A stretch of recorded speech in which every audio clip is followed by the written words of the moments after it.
प्रिय विद्यार्थियों, आज रूसो की सामान्य इच्छा पर चर्चा करेंगे। ये लेसन बीए थर्ड ईयर राजनीति विज्ञान के विद्यार्थियों के लिए हैं। रूसो की सामान्य इच्छा क्या है? रूसो के राजनीतिक दर्शन का सर्वाधिक महत्वपूर्ण तत्व सामान्य इच्छा का सिद्धांत है। रूसो अपनी इस धारणा पर स्वतंत्रता और सत्ता, हित और कर्तव्य, व्यक्तिगतता और सर्वव्यापकता में सामंजस्य प्रस्तुत करता है।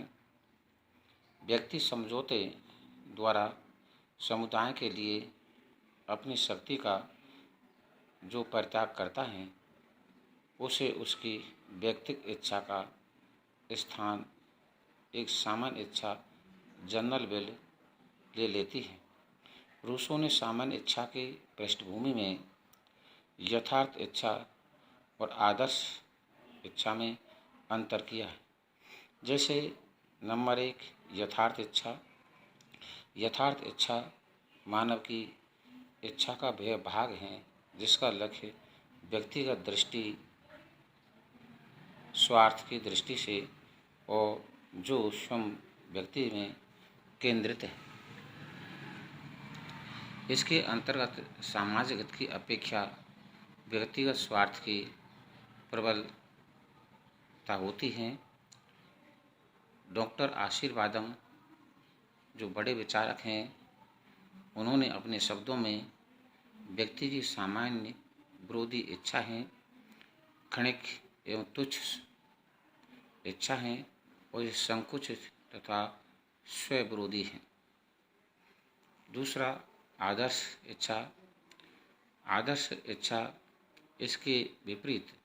आदर्श इच्छा मानव की वह इच्छा है जिसका लक्ष्य संपूर्ण समाज का कल्याण हो और इस इच्छा के अनुसार मानव स्वयं के हित को सामाजिक हित का अभिन्न अंग मानता है तथा संपूर्ण समाज के हित को दृष्टि में रखते हुए विचार करता है। डॉक्टर आशीर्वादम के शब्दों में यह जीवन के समस्त पहलुओं पर व्यापक रूप से दृष्टिपात करती है। यह विवेकपूर्ण इच्छा है और यह व्यक्ति का समाज और सामंजस्य में प्रकट होती हैं।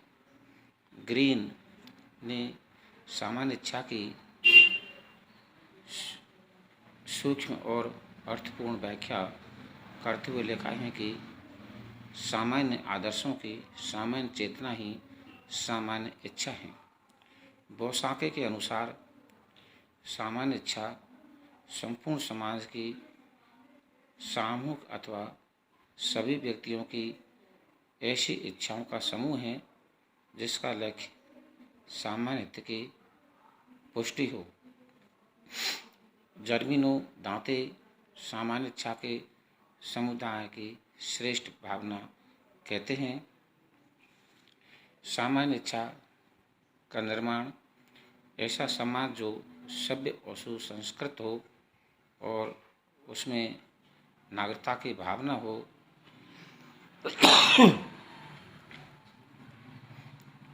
तो विचारों के आदान प्रदान की इस प्रक्रिया में व्यक्तियों की स्वार्थ भरी इच्छाएं एक दूसरे की इच्छाओं को नष्ट कर देती हैं और इस प्रक्रिया के परिणाम स्वरूप सामान्य इच्छा का उदय होता है।